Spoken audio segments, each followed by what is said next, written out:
Okay, everyone, we're going to get started with our March 5th, 2024 primary election candidate forum. Before we get started, though, today we are fortunate because we're going to be joined by the Scouts, Troop 436, and Noah, who's going to be leading us in the Pledge of Allegiance. So I would like to welcome the Scouts.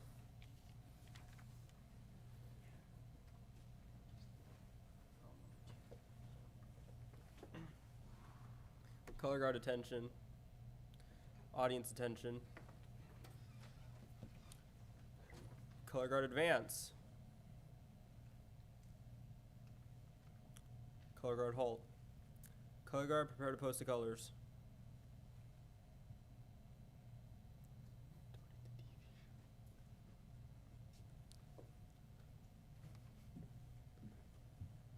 Color guard post the colors. Please join me in the Pledge of Allegiance. I pledge allegiance to the flag of the United States of America and to the republic for which it stands, one nation, under God, indivisible, with liberty and justice for all. Color guard salute. 2. Color guard regroup.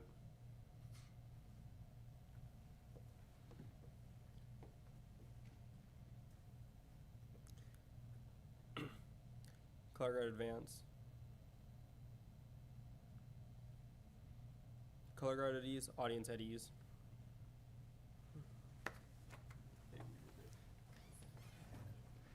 Once again, I would like to thank the Scouts, Troop 436, and Noah for leading us in the Pledge of Allegiance.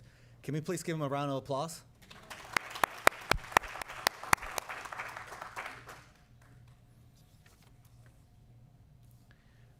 So now we can go ahead and get started. Good afternoon. My name is Francisco Diaz. I'm the County Clerk Recorder Registrar of Voters for the County of San Benito. And on behalf of the Elections Department, I want to thank you for attending the March 5th, 2024 Presidential Primary Candidate Forum. The purpose of the Candidate Forum is to provide you with the nonpartisan space for incumbents, candidates, or members of the public to learn about the legal requirements for running for office. Whether for local, state, or federal election, this forum will provide you with the necessary steps to become a qualified candidate. This forum will cover qualifications, filing deadlines, filing fees, financial disclosures, candidate statements, and recommended best practices. The forum, however, will not provide you with fundraising best practices, guidelines on obtaining endorsements, or anything else that may be deemed political. Furthermore, in an effort to provide you with the most up-to-date information, the Elections Department has partnered with the Geographical Information System Department, more commonly referred to as GIS, Benito Link, Integrated Waste Management Department, known as IWM, and the Fair Political Practices Commission, the FPPC, on this candidate forum. Finally, thanks to Community Media Partnership, CMAP, this forum will be recorded and it will be made available to the public on our election website, YouTube, and other social media platforms. Please be respectful to the presenters and attendees, and do not hesitate to ask questions about the information that's being provided. If you would like to discuss a subject that's not on today's presentation, please schedule an appointment with the Elections Department or talk to any of our elections officials that are here today. In addition, I would like to remind you of a few housekeeping rules. We do have a restroom that's located outside. In addition, there are handouts, pens, and paper, and other informational material behind this behind the room. And of course, this is a public event, so it is completely okay to take pictures or video if you wish to do so. Now we can go ahead and get started. First, I would like to invite Ana de Castro de Maquis, our Chief Deputy County Clerk Recorder of Elections, who is the person responsible for coordinating this event, but most importantly, among her other responsibilities, she's also the manager of the Elections Department. So Ana, can you please come forward?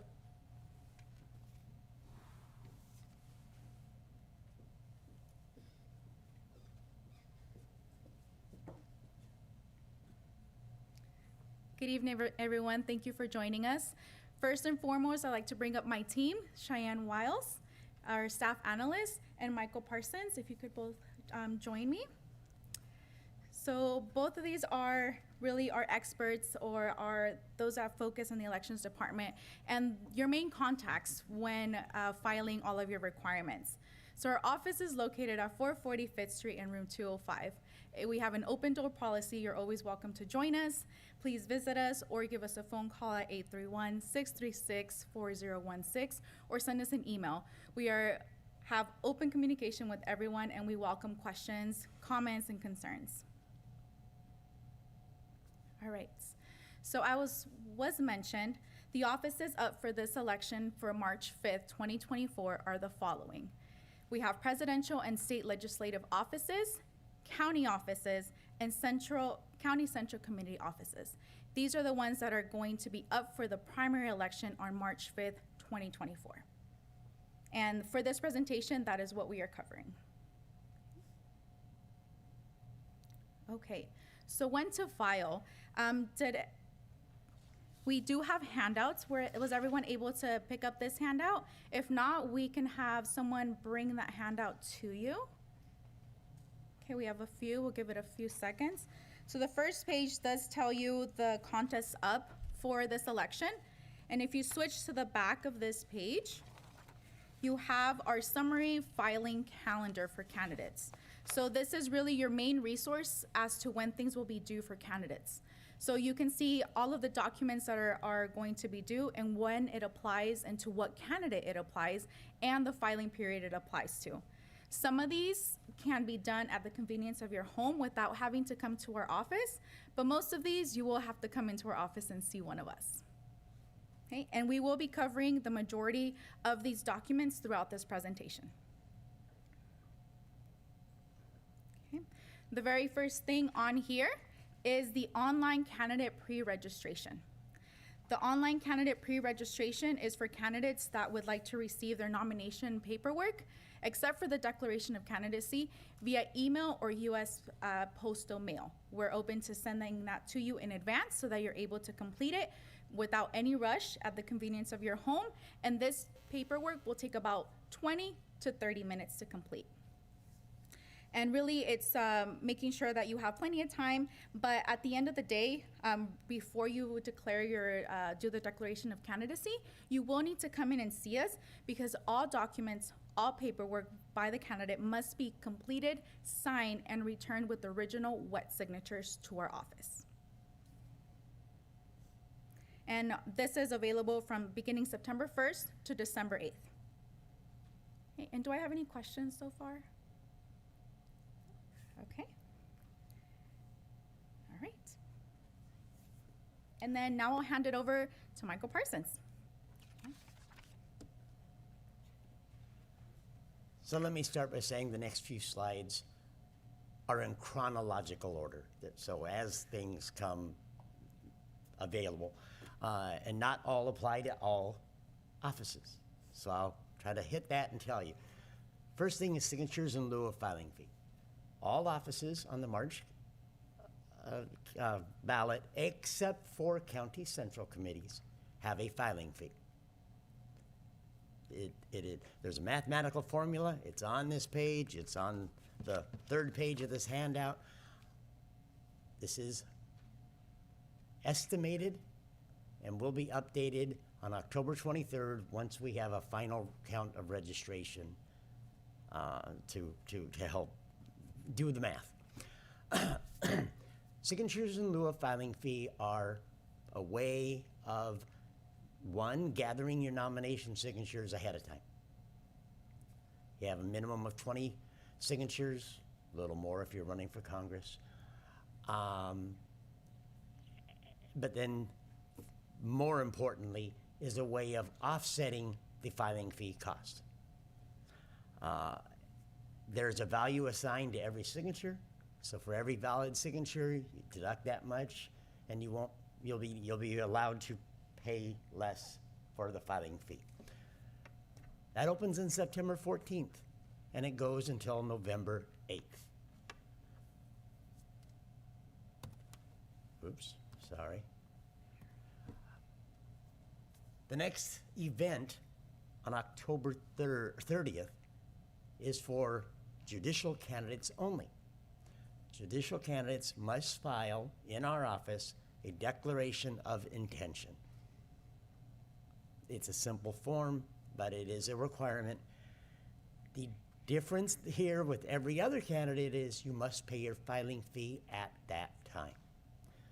The deadline for this is also the deadline for the signatures in lieu, so get them in and we can calculate your filing fee hopefully for you by that date. So you, the judicial candidates must be a little ahead of time and be done and basically make themselves known. If you're running for Central Committee, there is no filing fee, but there is nomination signature requirements. You must have between 20 and 40 valid signatures from members of your party and from the supervisorial district for which you are running. You must come to our office, you must file the declaration of candidacy. At that point, we will give you a nomination petition. At that point, you go out and get your signatures, and you have until December 8th to return and finish that process.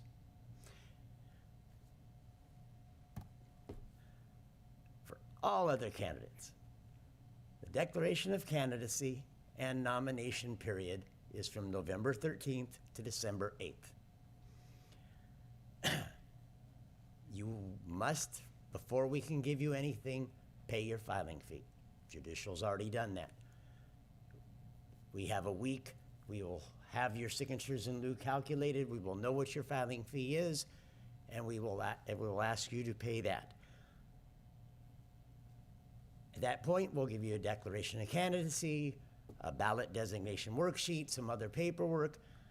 And if you did not receive the minimum 20 to 40 signatures, a nomination, new petition for nomination.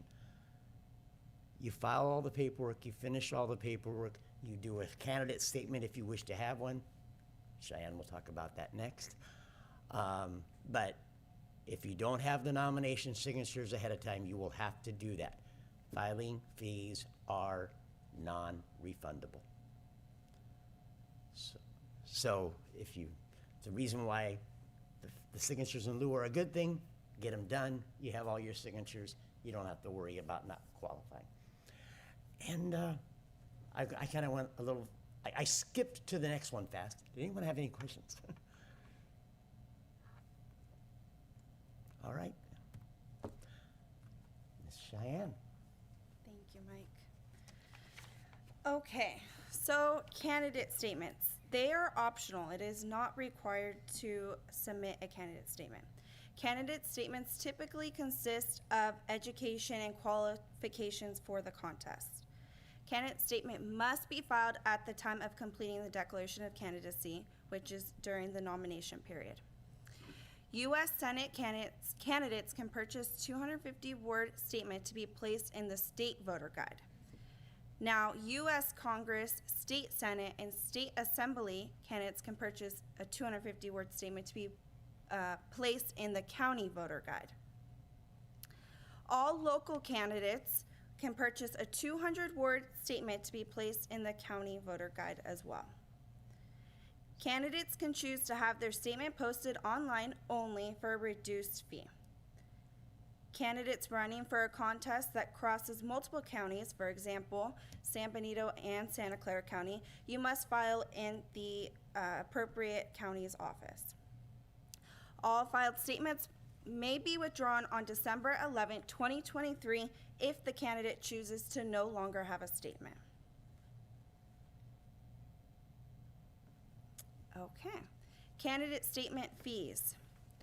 So these are estimated costs. They are subject to change. For all local candidates, a 200-word statement costs $250 plus 5 cents per voter in the district, which is why it's subject to change, because we have the report of registration October 23rd, 2023. For U.S. Congress, State Senate, and State Assembly candidates, they can submit a 250-word statement that costs $400 plus 5 cents per voter in the district. Now, candidates have the option to have their statement be posted online, like I already previously mentioned, for $150. And once again, we will not have these numbers available until October 23rd for the correct candidate statement fee. Any questions so far?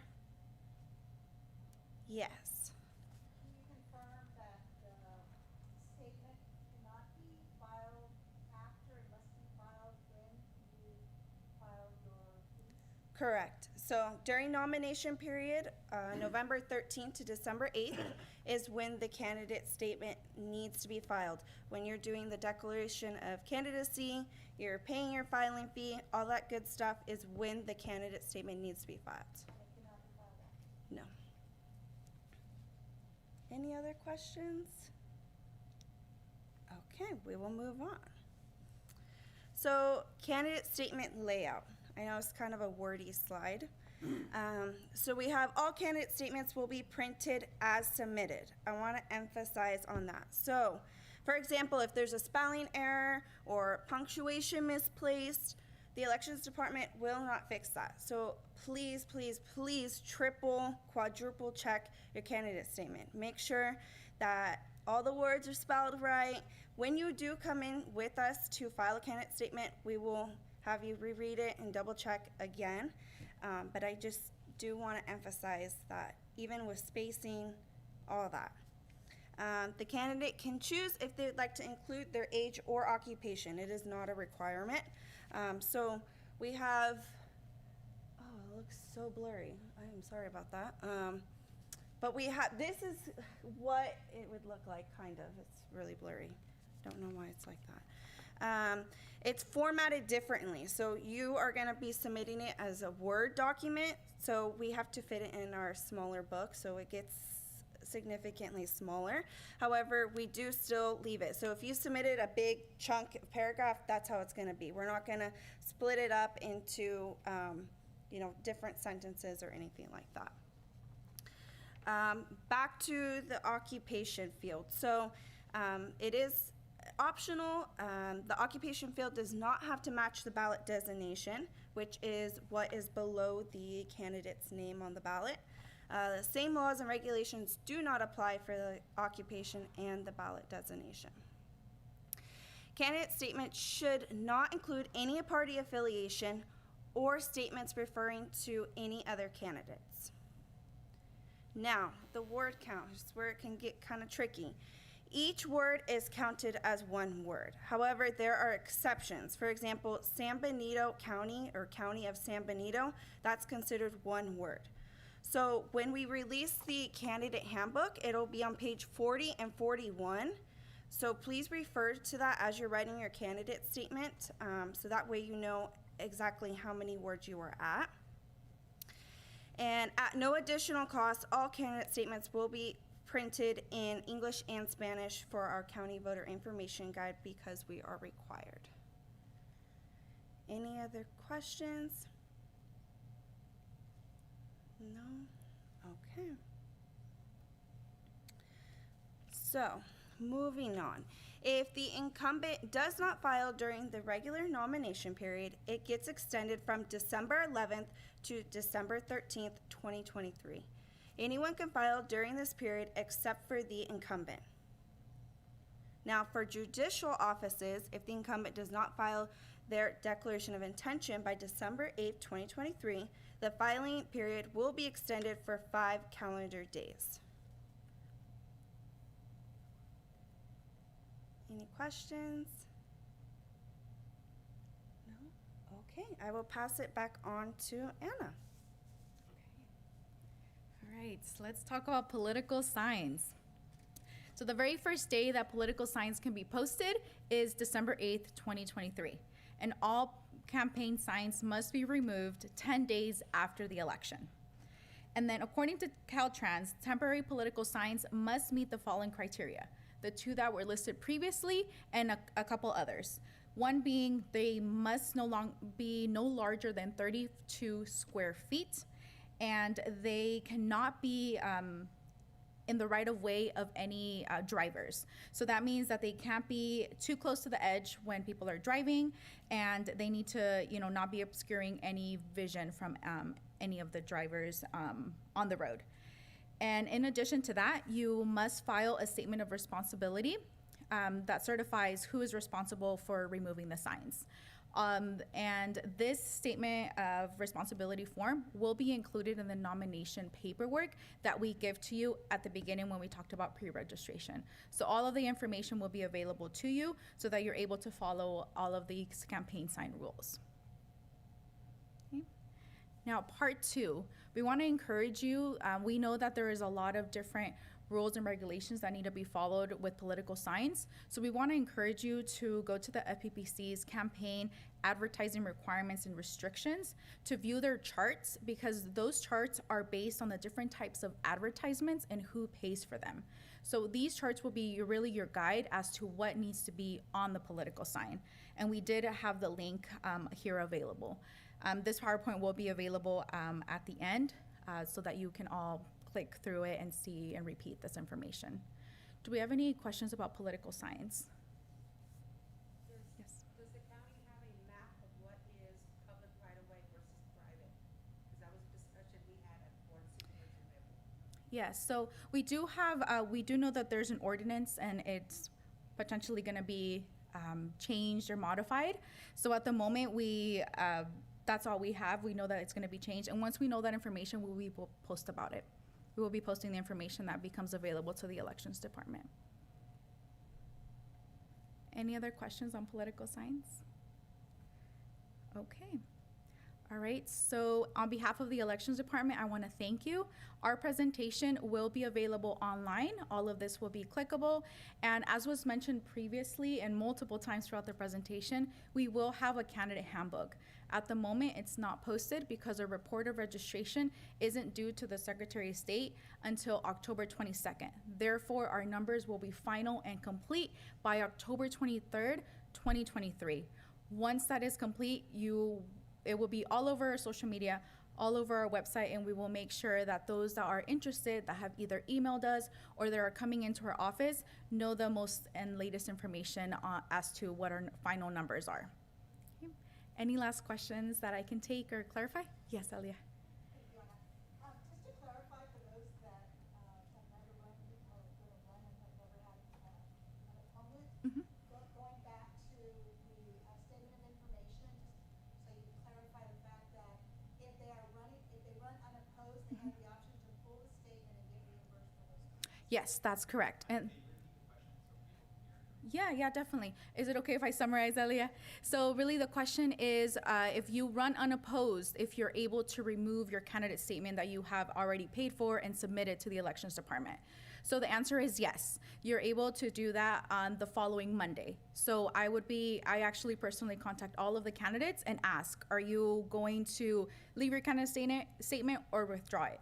And then at that point, if you don't answer me by email, I will call you and ask you one more time, are you gonna keep it or withdraw it? Because we wanna make sure that you really wanna keep it, or if you wanna withdraw it, you have that opportunity to do so. And that goes for those that are opposed or unopposed. I contact everyone. Any other questions? Okay, thank you very much, everyone. Great job. Where are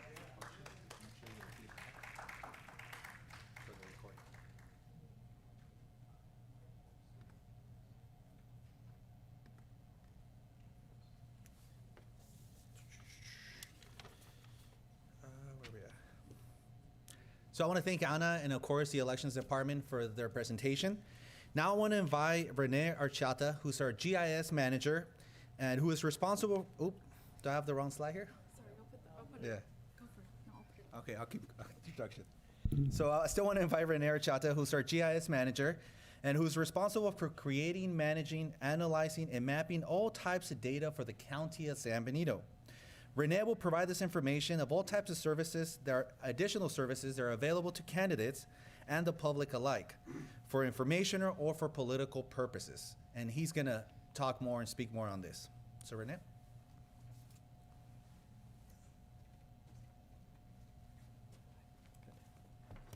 Good evening, everyone.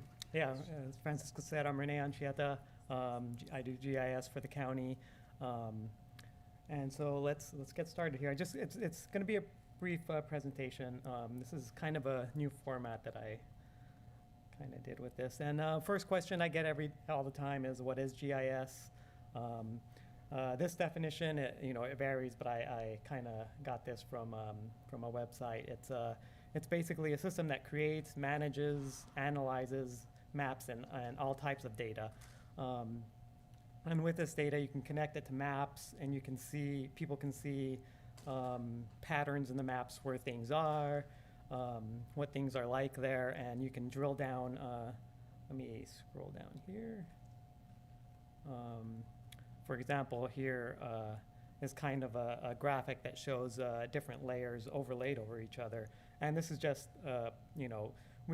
anything you can think of the world, we can map. So this is parcel, zoning, topography, just everything. And basically with one click, you can click a button or click the map, and it'll bring up information of, what the population is there, what the address is there, land cover, whatever. Any kind of information that's on the earth that we have mapped can be on there. So it's a really good tool, saves a lot of time, and it's visual representation and shows how citizens' choices can affect the future, of a city, state, or county. For example, anything like districts, boundary districts, and what streets they're on, and what stuff like that. It's another thing is redistricting. It's huge in redistricting. Whenever that comes around, usually every 10 years, it's a big thing where you have to use GIS basically to redistrict everything and get population data, demographic data, and all that fun stuff.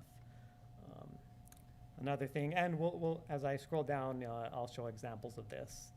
Encourage voter participation is another huge one. Polling place locations where they can go to, drop off ballots and stuff like that. And so here is kind of an example that I have is it's data viewed spatially. You can visualize patterns and trends and make decisions. So on the left, you have a table, which I get, fairly often, a table, say, of 1,000 different records or data points. And just looking at that table, you can't really, it'll take a while to kind of look at it and see what you have. But if you transform it into a map, then you can see patterns and make decisions and see districts and the like. So it's really useful in that sense. So I'm scrolling down here. This is a polling place locator that we had used for, I do believe it's the last elections, and it's available to the public as well. So we have all the polling places listed on there, and someone can go in and enter their address. Let's enter this one.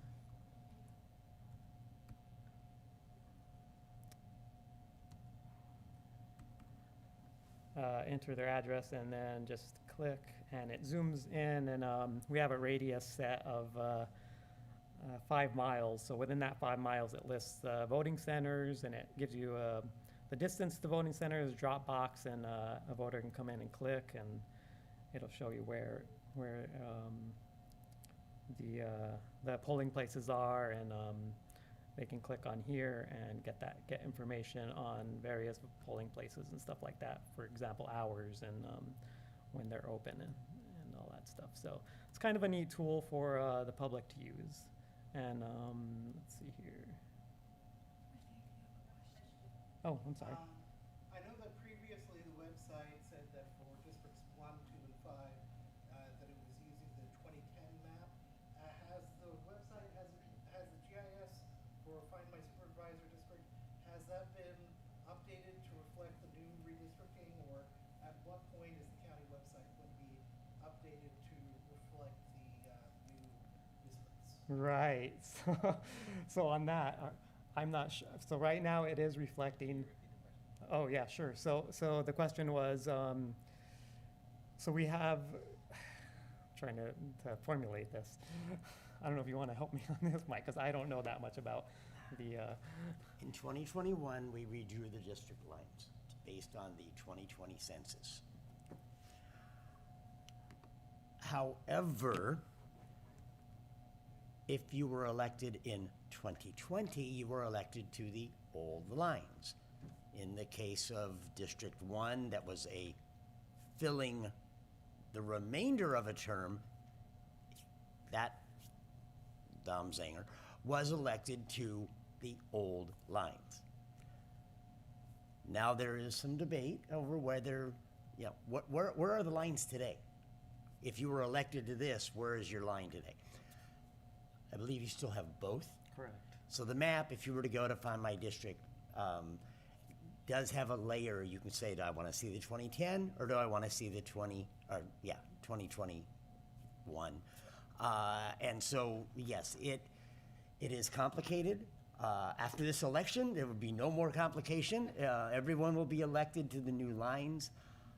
But for the time being, there is a little bit of, however, if you are running for this office, you will use the 2020, this year, you will use the 2021 lines. Thank you, Mike. Good enough? Okay. Thank you, Mike.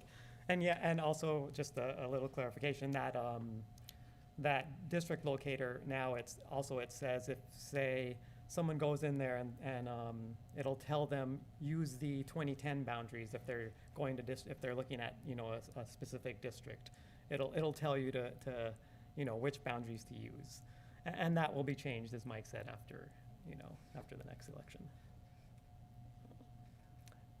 Any other questions on that? And another thing we have here is we have a kind of a elections interactive map gallery, and all the boundaries here, city council, board of supervisors, water districts are all in here. Anybody can go in here and view all that.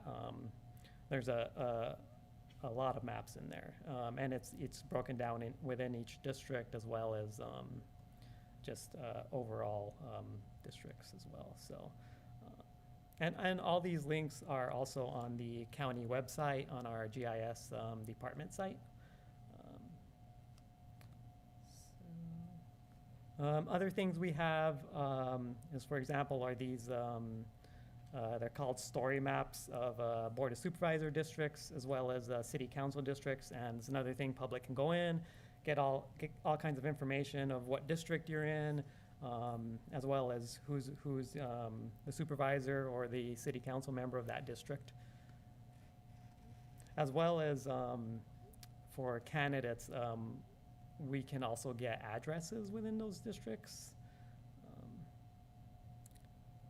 And another thing we have is the web GIS. This is also public. This has pretty much all the layers that we have. Well, most of the layers that aren't that are public facing is we have on this site, and this is another site that is in our county webpage. You can go in and click it, and you can see anything you want, roads, and again you can drill down. There's parcels in there, and click a parcel, get information on that parcel, as well as whether you're in a floodplain and all that stuff.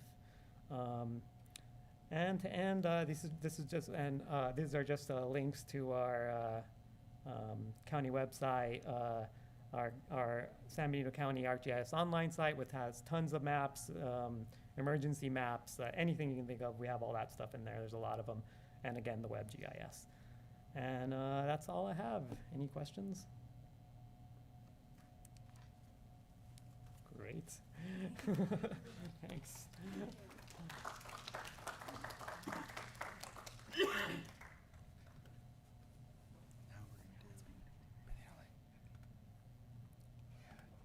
So I want to thank Renee and just remind everyone that this is a service that the county has available for the public. And ultimately, whatever kind of data it's available is what you can have. So whether it be transportation, roads, school districts, cities, supervisors, landlines, electricity, any data that's available to him, he will be able to provide. So you can play with it yourself, or you can also ask and request for a minimal fee, a copy of those data in terms of a map or any other data that he can export. So I highly encourage anybody that's interested to talk to Renee. But now I also want to bring up our friends at Benito Link. So we are very fortunate to be able to work with Benito Link. Benito Link's been a partner with the elections department. And whenever we send press releases, it is our main source of communication, as they do have the pulse of the public, and they're able to engage the community very well and have far-reaching audience. So now I'm going to bring the editor of Benito Link forward, and he's going to give us a presentation.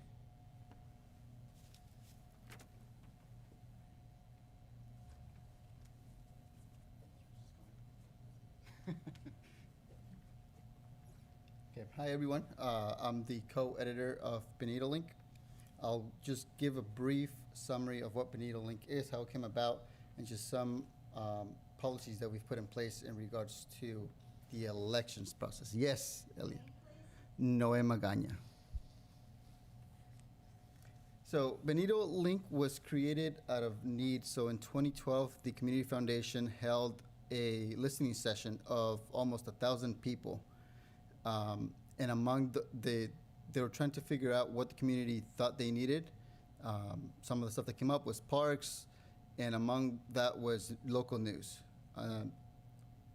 So Benito Link thing was created through some grants and became nonprofit, I think, in 2015. Right now, Benito Link reaches on average about 60,000 unique readers a month. We rely on community support, grants, and sponsorships.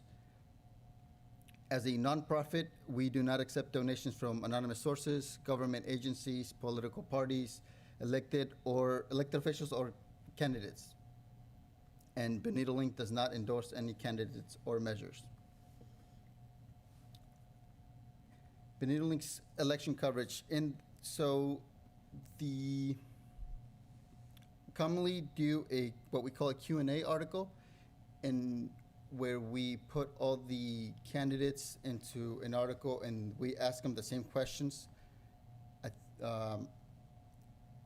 serves sort of as an introduction to the community in case they don't know who they are. Following that, we also do a candidate forum where we invite candidates to come to a forum. The last forum we had was at the Granada Theater. It was about 200 attendees, where we had candidates for Congress, candidates for Assembly, and candidates for the County of San Benito, City Council, San Juan Bautista.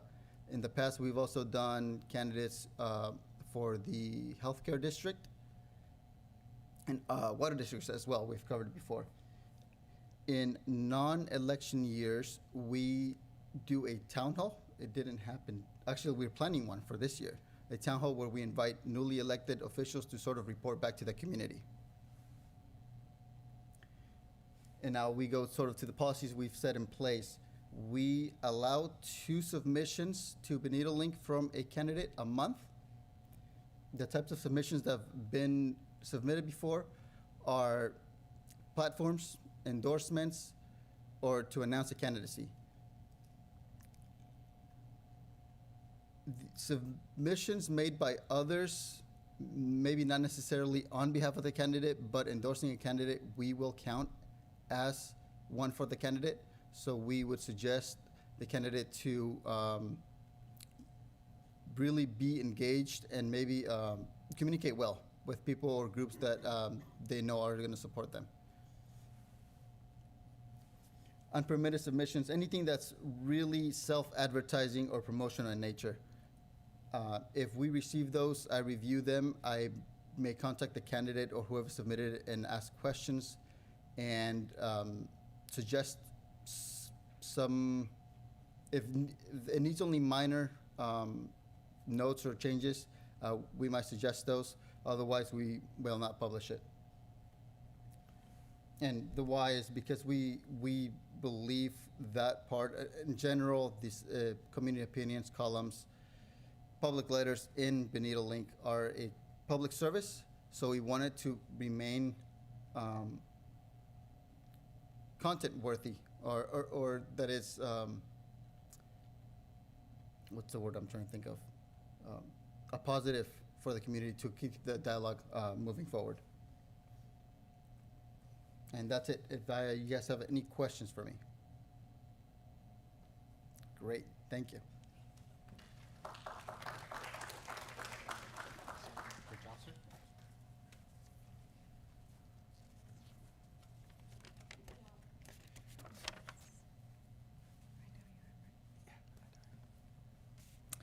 So thank you, Novi. We appreciate Benito Link for all your support and also for giving our local elections office good coverage and also for providing factual information.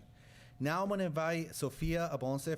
She's actually our elections associate, but she's going to be presenting on behalf of Integrated Waste Management, who unfortunately cannot be here.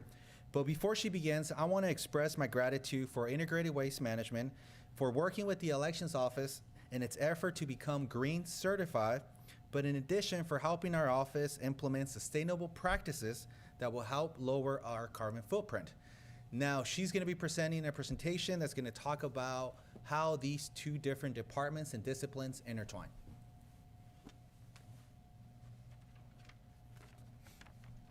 Thank you, Francisco. Good evening, everyone. My name is Sofia Bonce, and I will be presenting on behalf of San Benito County's Integrated Waste Management, also referred to as IWM, on how to hold a sustainable campaign. Why is sustainable campaigning important? There are many benefits to leading a sustainable campaign. It's a great way to lead by example, save money, and it is great with public relations. Next, I will be talking about a few tips to help your campaign be more eco-friendly and less wasteful. Consider emails and text over mailers. Emails and texts are a great way to reduce paper waste.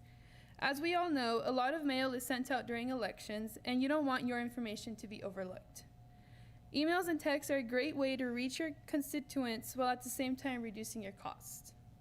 If you do decide to do mailers, consider using one of their recommended sustainable printing services, which will be mentioned further in the presentation, and choose recycled content paper. QR codes are another great way to reduce paper waste and costs from printing. They are an effective way to share various resources to a larger audience. Integrated Waste Management will be sharing the Sustainability Toolkit soon, which you can refer to for help with developing QR codes. Avoid single-use giveaways. If possible, try and opt for more sustainable and reusable options for giveaways. This is also a good promotional strategy as people will continue to utilize your branded reusable giveaways.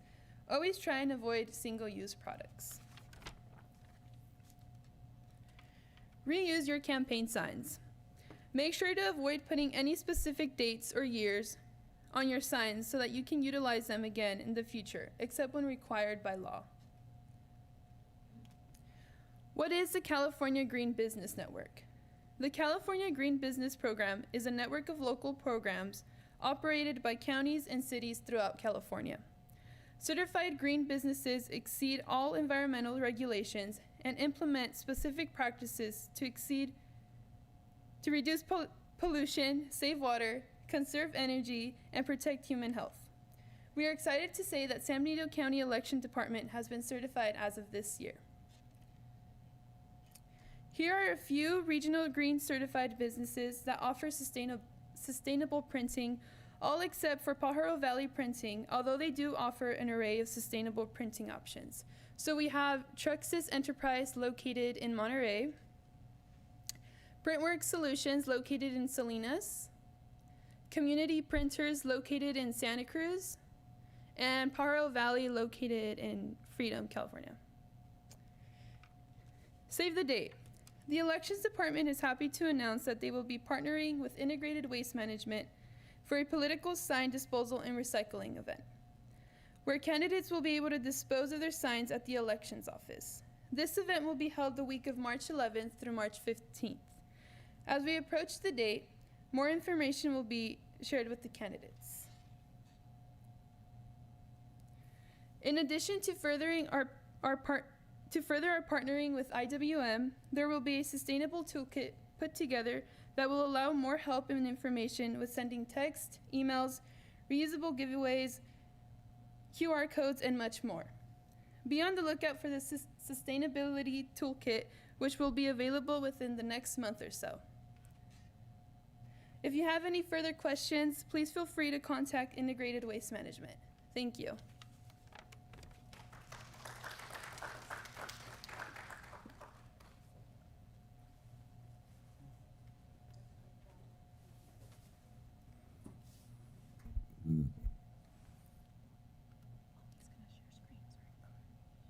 So thank you, Sophia. Now I want to invite Stephen Hernandez from the Political Reform Consultant at PPC, who's a political reform consultant, and he will be providing a presentation on how to get started as a candidate or treasurer in compliance with the Fair Political Practice Commission regulations and laws. Now, Mr. Hernandez, can you hear me? I can hear you. Can you hear me? Yes, we can. Now, I'm going to share my screen. Welcome, everyone. Thanks for having me. There's a little delay, but let's see if I can share my screen here.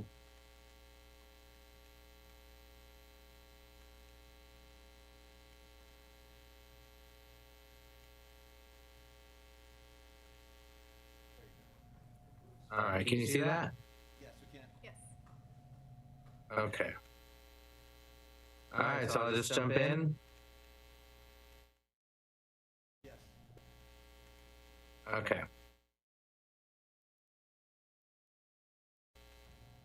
All right, so again, my name is Stephen Hernandez. I'm with the Fair Political Practices Commission. The Fair Political Practices Commission, just to start off, was created in 1974 when voters passed Proposition 9, which is known today as the Political Reform Act. And the Political Reform Act regulates conflicts of interest, campaign finance, and lobbying activity.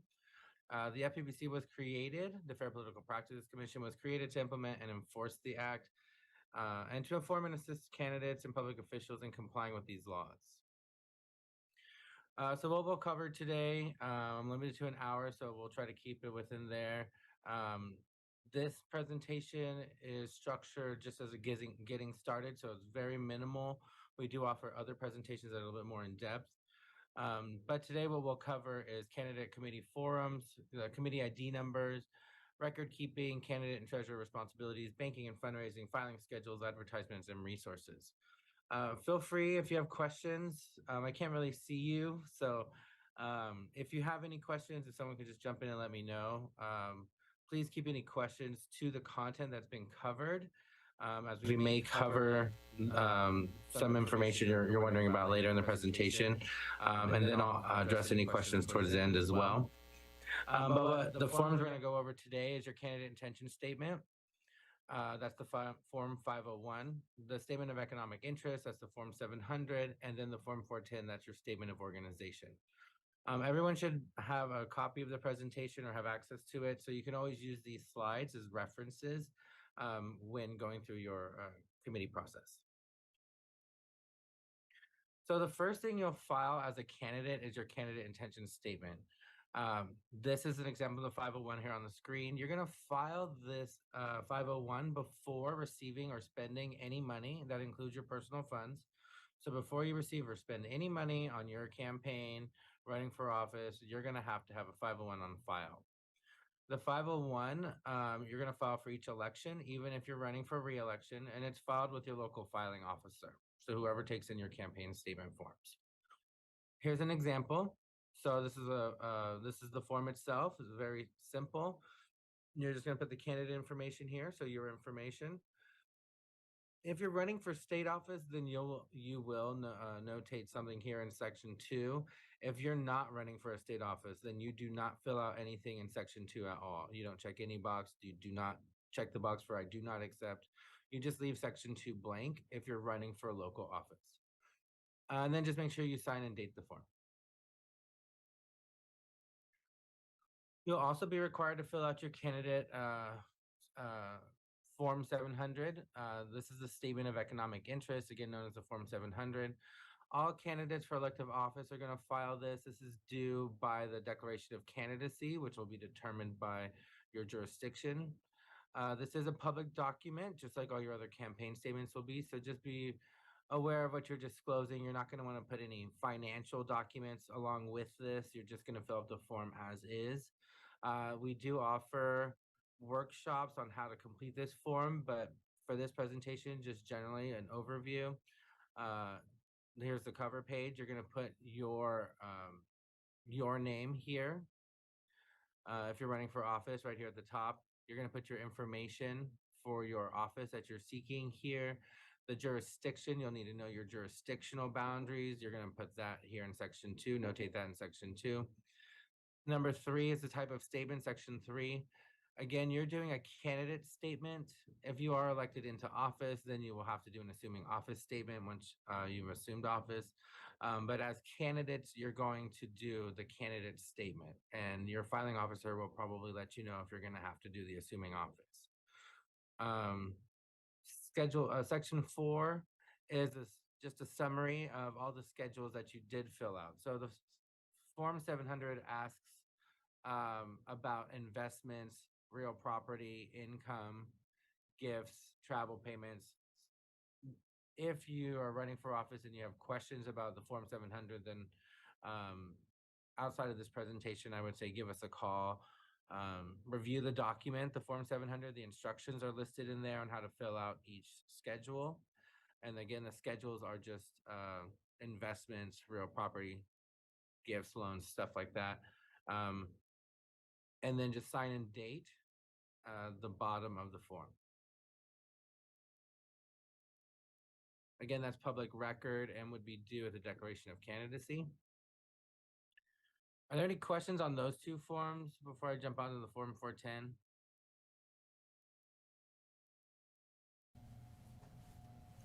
Okay, I can't hear any questions, so No questions. no questions. Okay. So Form 410, this is the form that you're going to fill out to get your committee ID number, also known as the FPPC number. The Form 410, when you first fill this out, you're going to check the box for initial. And if you have not met a $2,000 threshold, either spending or raising $2,000, you're going to check the box for not yet qualified. Most people who are starting out their campaign have not raised or spent $2,000. So we'll check the initial box and check not yet qualified. You do become qualified once you've raised or spent $2,000 from your campaign account. At that point, you will file an amendment. So you'll file a new Form 410 with the amendment, an amendment listing the day you hit that threshold, that $2,000 threshold. Okay, that's jumping ahead a little bit. But for now, what you're going to do is running for office and you want to get your committee ID number. You're going to check the box for initial and check the box for not yet qualified. In section 1, you're going to complete your committee information. The committee name has specific requirements, so you need to thoroughly read the instructions for the naming requirements for your type of committee. If you have any questions on that, you can call or email the FPBC and we can work you through it. But basically, the minimum requirement for the naming of your committee has to be your last name has to be included, the office you are seeking, and the year of election. Those are the minimum requirements for naming your committee. Any committee name that does not have those 3 minimum requirements, the Secretary of State's office, they're the ones who receive and process these forms, will reject your form and ask you to fill out another one. The forms take about 7 to 10 business days to process. So if your form is rejected, you're going to have to wait again for the next 7 to 10 business days. So it's important for you to read the instructions thoroughly. We don't necessarily review the forms with you before you submit them over to the Secretary of State's office. The FPPC doesn't do that. But if you have specific questions about the form, we can address those. So if you call us or email in and say, hey, is this name, I've read the guidelines, you know, does this naming requirement count? You can ask those type of questions. However, as long as you've read the guidelines, you're probably okay. So committee information, just make sure you list everything here. Email addresses, I believe, are now required. So required here, so make sure you list that as well. You are required to have at minimum a treasurer. You do not need to have principal officers, however you can. So a treasurer does have to be listed on the minimum when filling out the Form 410. You can be your own treasurer, so maybe you don't have a treasurer just yet, but you're looking for one, but you want to get your committee ID number. You can list yourself as the treasurer. Just put your information in the treasurer section. And then once you do find a treasurer, you can send an amendment and check the box for amendment. You wouldn't fill out date qualification threshold met if you haven't met that yet. And then just update the treasurer with the new treasurer information.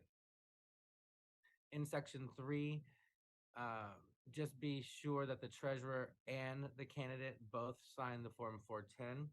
The Secretary of State's office does allow electronic signatures. However, you'll follow their guidelines found on their website.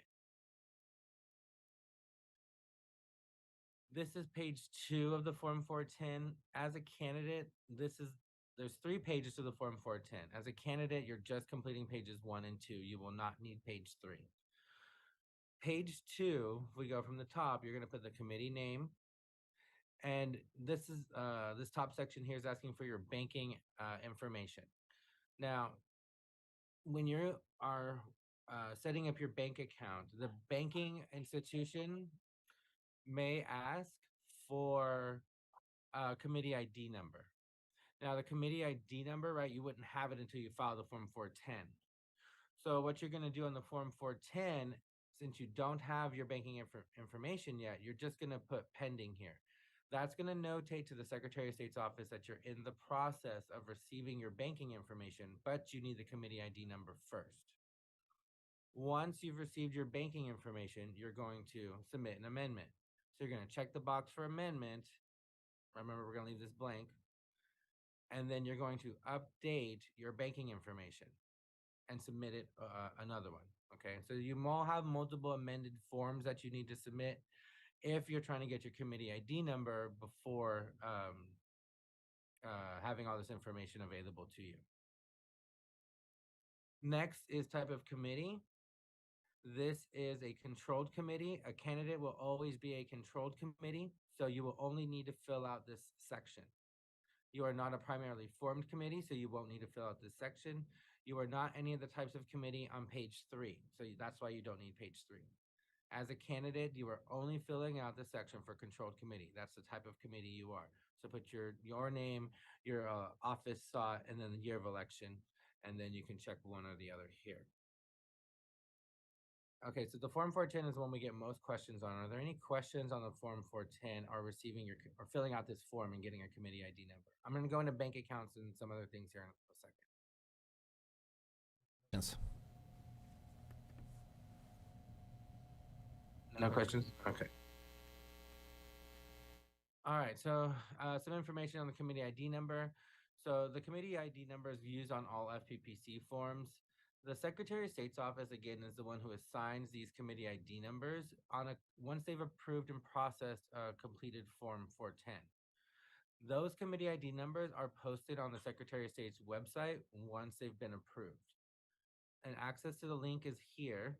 So you can click that. It'll lead you to this blue and gold page. In the top left-hand corner, you can search for your committee.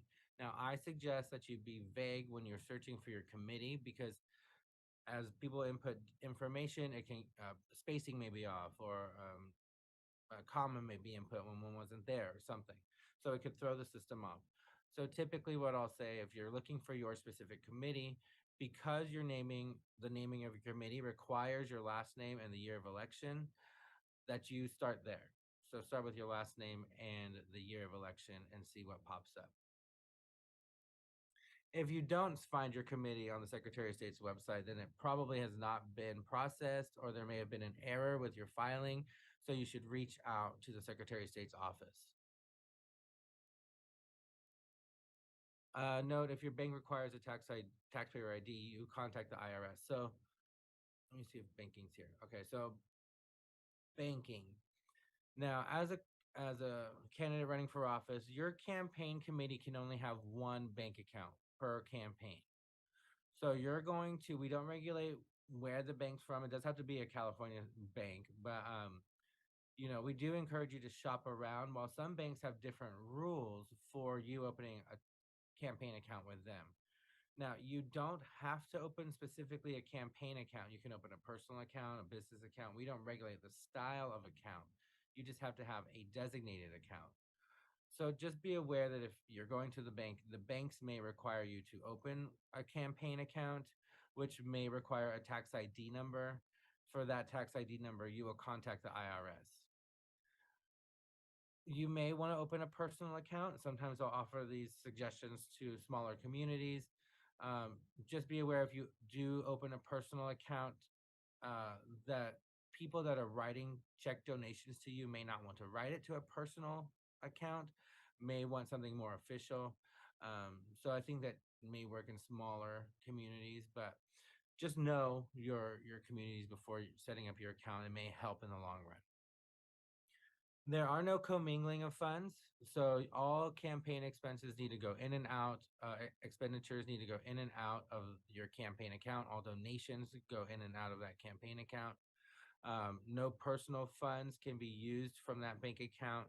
You can put personal funds into your campaign account. That is okay. Keep note as if you're loaning those funds to your campaign or if you're donating those funds to your campaign.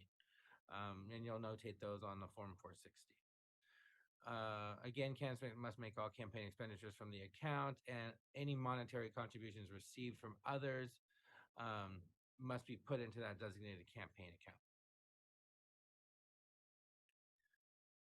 Campaign accounts continued. The committee may not accept any cash contributions of $100 or more, so those would need to be done via check or electronic.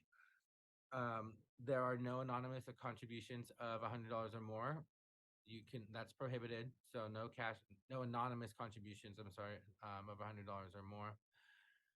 If a committee does receive a cash contribution of $100 or more from an unknown source, then that must be sent to the Secretary of State for deposit into the general fund. Similarly, contributions of $100 or more made by money order, cashier's checks, or traveler's checks are prohibited and must be sent over to Secretary of State's office.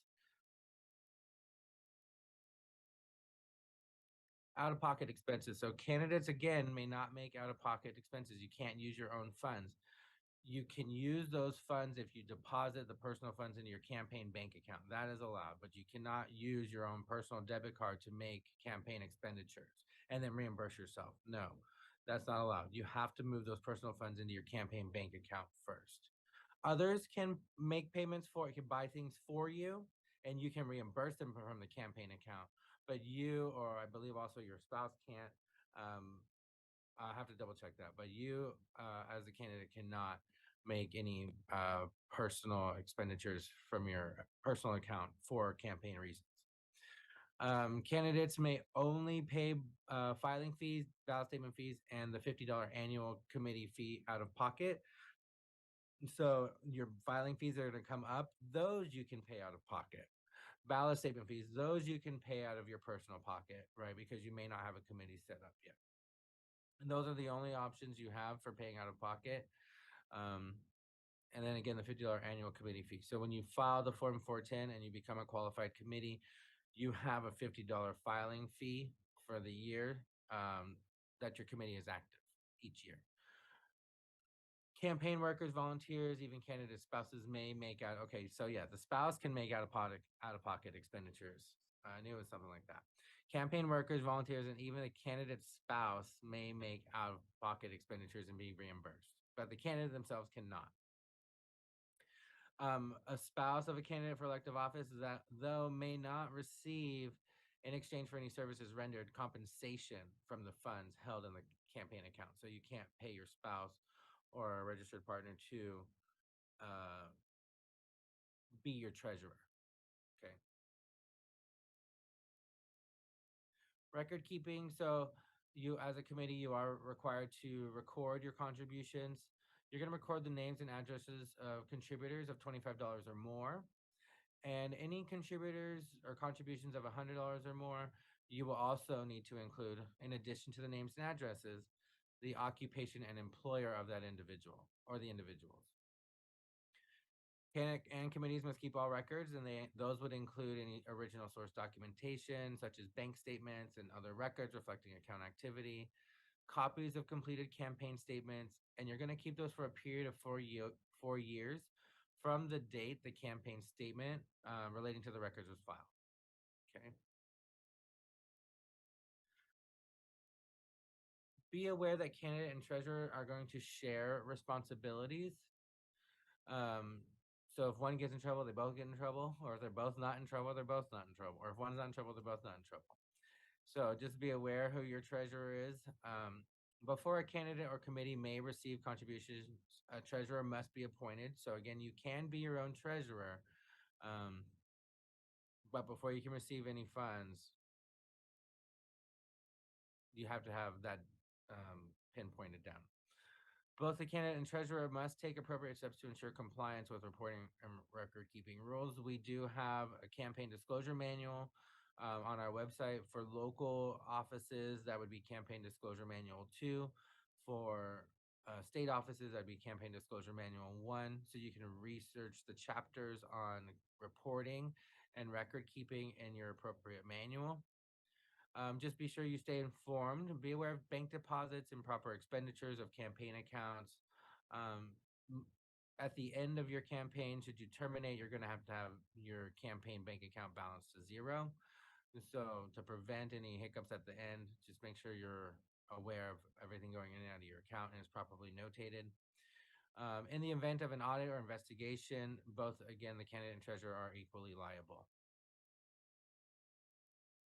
And some of the most frequent things that they're liable for are non-disclosure of campaign reports or lack of records. So just make sure you know your filings are being filed.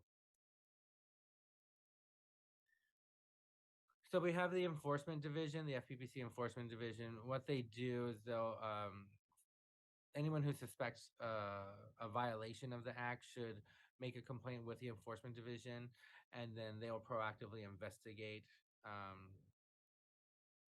should they find that there's something to investigate.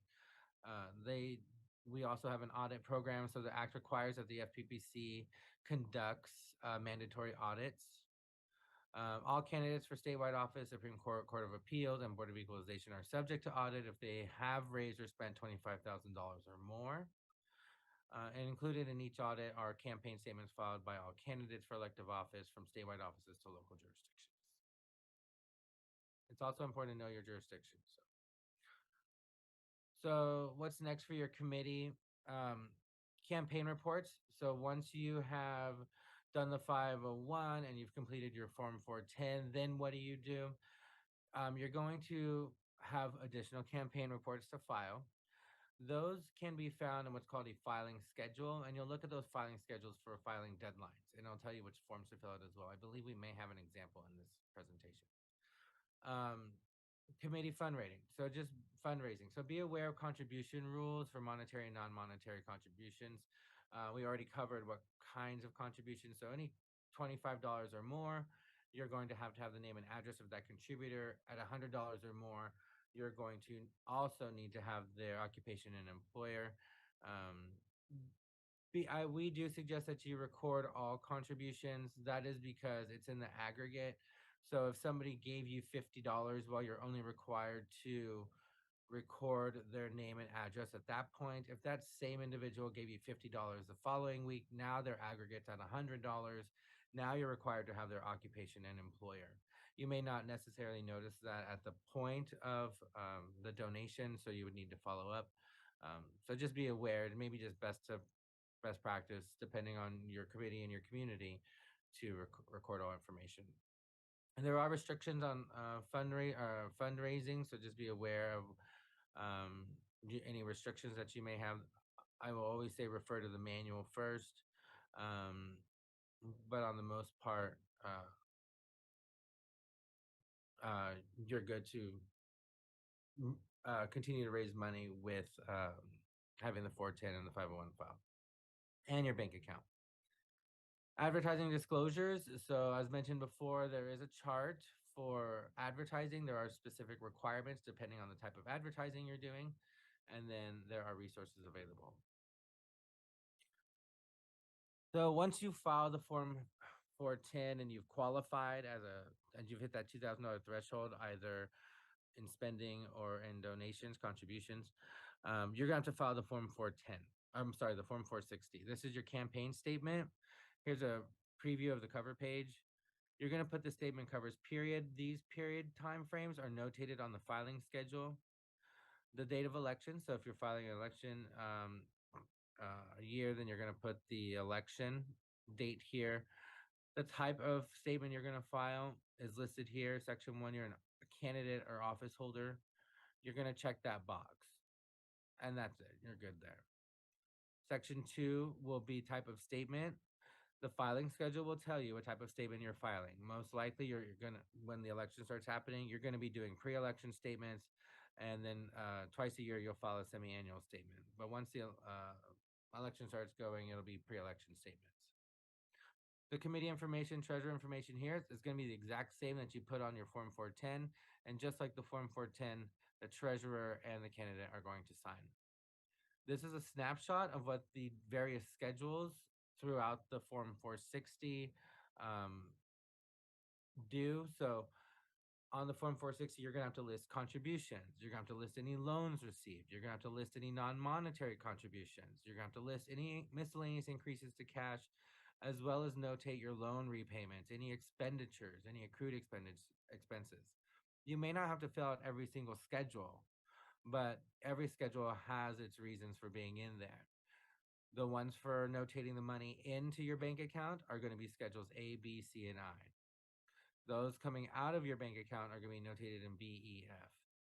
Most candidates are going to just use schedule A, B, and E, and C. A, B, C, and E are typically the most used schedules. If you have any questions about filling out your Form 460, you can always call or email us. This is an example of a filing schedule. There are various filing schedules, so you'll need to be sure that you're looking at the correct filing schedule. This filing schedule is for candidates and controlled committees for local office. If you're running for state office, you're going to make sure you pull the candidate schedule for state offices. They may be similar, but there are some nuances, so just be aware of the schedule you're looking at. This schedule shows, this is for the November 7th, 2023 election, if there was one or someone having one. Then their semi-annual, right, would be due on July 31st. For the period covered, this asterisk is just pointing out when they started their committee through June 30th. So what they would put here on their form, say they started their committee January 1st, 2023, then that's when they would put here through 6/30/2023, because that's the period end date here. You do the same thing for pre-election. So it's due on the 28th, but you're reporting between the time frame of July 1 through 9/23. So July 1 through 9/23, was that what the date? Yeah, would be listed here. Type of statement, this is a pre-election statement, right? Because it says pre-election right here, or it says semi-annual. Okay, so this schedule is going to tell you, and then it's going to tell you what form you're going to fill out. Okay, so you refer to this for your deadlines and your time periods and which forms you need to complete.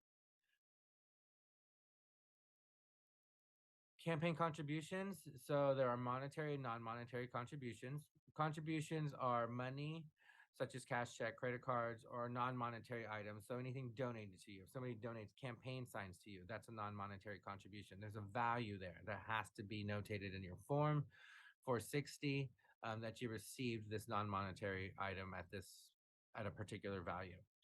A contribution can also be coordinated payments by third parties, loans, or enforceable promises. A non-monetary contribution is received on the earlier of the following. So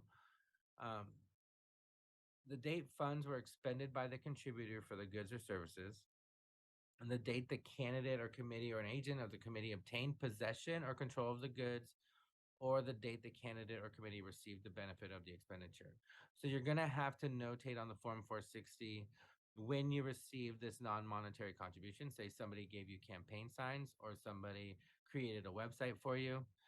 The date that of the earliest of these followings, of these three listed here, is going to be the date you're going to list for that non-monetary contribution. There are some campaign restrictions. So this is just really reiterating that there are no contributions of $25 or more without the contributor's name. It's just a way of saying get the name and the address of somebody with $25 or more. Same thing, no contributions of $100 or more in cash, money order, or traveler's checks. There are no contributions from foreign government or principal. However, permanent green card holding residents can contribute to the campaign.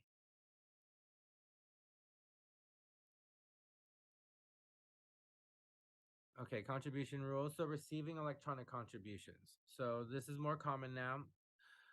You can receive contributions via credit card, wire transfer, debit account transaction, or more commonly used now, ActBlue, PayPal or Venmo or such text messages.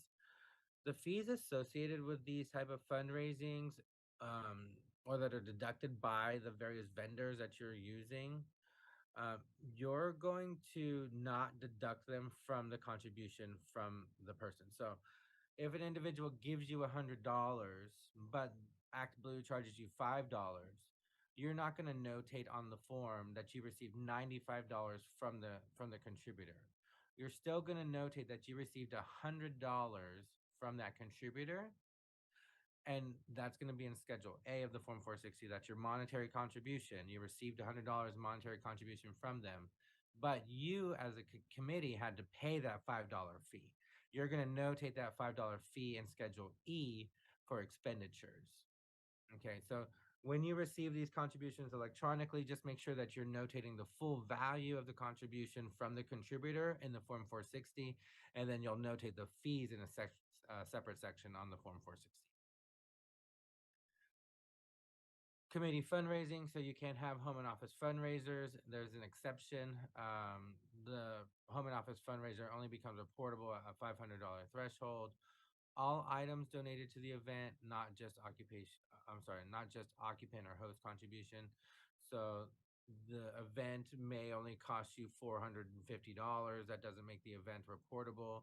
However, right, you're still going to notate all contributions, but somebody brings over $100 bottle of wine, now you're at $550 for the whole event. Now everything that you did, it becomes reportable outside of just contributions. If you have questions on that, just call us, email us. We can work that out with you. Fundraising example. Okay, so we have one here. Your committee holds a golf fundraiser and charges $200 per person. After the event, you determine that it costs your committee $50 per person to pay for the catering, the hall rental, all that stuff. The invitations state that half of the ticket cost will be donated to a charity and half will be contributed to your committee. So on Schedule A of the Form 460, you're going to notate the $100 contribution from each ticket purchaser, as well as their name, address, occupation, and employer, but you're not going to subtract the per person cost from each ticket sold. So the expenses, those expenses similar to the credit cards, are going to be reported on Schedule E as an expenditure. So again, that's a lot for this presentation. If you have questions about fundraising events, you can always call or email us. And you also should have the presentation for reference. So just quickly on the advertising disclosures, this is an example of the chart that was mentioned earlier. This is a snapshot of the one for communication. This is advertising disclosure chart 1. There are various disclosure charts, so you're going to want to make sure you're looking at the one for your particular committee. This is for communications by candidate committees for their own election, so make sure you're looking at chart number 1. And this will tell you this type of the communication style. So the example we're looking at here is all mass mailings. It'll give a brief description and then tell you what the manner of disclosure is. So for example, here, all mass mailings need to have no less than 6-point type and be in a contrasting printer color. So those types of things will need to be followed if you're following these types of communication or sending out these types of communication. Misconception, I think people hear all the time, unless your local or unless your local jurisdiction has ordinance, but campaign signs are not required to have your committee ID number on them. However, it is recommended, but it is not legally required. So I like sustainability. So if you don't put your committee ID number on the campaign signs, you could reuse them. However, depending on jurisdictions, you may have to open and close multiple committees, depending if your jurisdiction has local campaign contribution limits. And if that's the case, then you have to get a new committee every time you run for office. You could be burning through signs every election cycle because you could put a committee ID number on there, and you may have to get a new committee ID number every election cycle. So it may be beneficial to you to not have the committee ID number on there. If you're for sustainability, it would help. But just be aware, you do you. But just know that the committee ID numbers are not required to be on the campaign, on the yard signs, but they are recommended. You can find these advertising disclosure charts on our website just by going to Learn tab, Campaign Rules, and then looking for campaign advertising requirements and restrictions. And I know there's a link in the previous presentation as well. This is our website. So here's a link to our website. Here's Learn up here, and then you would go to Campaign Rules. Campaign Rules brings you to this page where we have all this information here. You can find your filing schedules under this section here, when and where to file campaign statements. If you're running for state office, you can look at contribution limits and voluntary expenditure ceilings. The forms are listed here. The disclosure manuals are listed here. So again, as a local candidate, you're going to look for Campaign Disclosure Manual 2, State Candidates Campaign Disclosure Manual 1. All the various advertising disclosure charts are here. As a candidate, you will be chart 1. Just be aware that the charts are a summary of what's in the manuals. The manuals are more in depth. So you can use both as tools. We have the candidate toolkit, which brings you, which is more information about starting out as a candidate. Any local ordinances, and then treasurers. So for treasurers that are just starting out, there are some basic rules there for you, what your responsibilities are. And I believe we may have sent out a treasurer guidebook for this presentation as well. So here's the candidate toolkit. So just getting started, some campaign reports, communications, what to do after the election. So these types of things you'll find in here. This is the getting started tab. Here, this is what you would find here. So here's the forms we covered today. So you can find those forms here. And we also have video tutorials on the website as well. All right, so that's it from my half here. Our home page is here. If you have any questions, you can always email us. My preference is that you do some research first, and if there's some guidance you need on any of the information you've read, then reference that in an email, and we can clarify something there for you. You can always call as well. We have open phone lines Monday through Thursday from 9 a.m. to 11:30 a.m. To assist, and we do provide extended phone hours during campaign deadline for the week prior or the week of. So we are there to assist you if you have any questions. Just be aware that the filing officers are just there to receive your forms, and any detailed questions, I mean, they can help you with their jurisdictions, and they do more than just receive forms, but they any detailed questions about filling out the form should be directed to the FPPC, so we can make sure you stay in compliance with our laws. And then any questions, or if we want to wait to the end, I'm open for either. Go ahead. Do you want to come? Okay. So, Stephen, the question is about zeroing out your account. Do you remember when you mentioned that earlier? Say that again. When you zero out your account. Yes. Can you repeat that part? Yeah. So you're just gonna. That was talking about terminating your committee. So at the point of, say, the campaign's all done and over with, you're not gonna rerun. You don't need your open committee, and you don't need the committee anymore. One of the requirements for terminating your committee is that you zero out your campaign bank account. So what we find sometimes is that people, after having their committee open for X amount of years, at the end say, I can't balance my form. I can't get my stuff to balance. Well, we don't review the forms for you. You're going to have to go in and find the error. So best practice is just to make sure that you're staying consistent and up to date with your campaign bank accounts ins and outs. But when I was mentioning zeroing out, it was just when you're terminating your committee. By zeroing out, meaning there has to be no balance left, correct? Correct. Yes. No money left in the account. So zero balance in your campaign bank account. Do we have any other questions from the audience? All right, Stephen, it looks like we do not have any more questions. So thank you for providing this presentation. Yeah. I'll stay until we're all done, and then. So I want to thank you, Stephen, especially from Hernandez from the Political FPPC for joining us today. I know that was a lot of information, and I'm sure anybody that's thinking of running for office or who has run for office knows that the process of filing and maintaining your committee is quite extensive, and sometimes it can be a little bit complicated. We do have people in our elections office that are able and willing to help you. We have gone through this process a couple times, so we can provide some guidance. However, the experts are the FPPC, and for any further questions, we do recommend you reach out to them. But at this time, if nobody does anybody else have a question about any of the subjects that we talked here today? If the answer is no, we're going to go ahead and close today's candidate forum. I want to once again thank everyone who participated today, all the presenters, and also all the attendees. And like you mentioned before, this will be published and put on our website, various social media platforms, and it will be shared on YouTube as well. So thank you.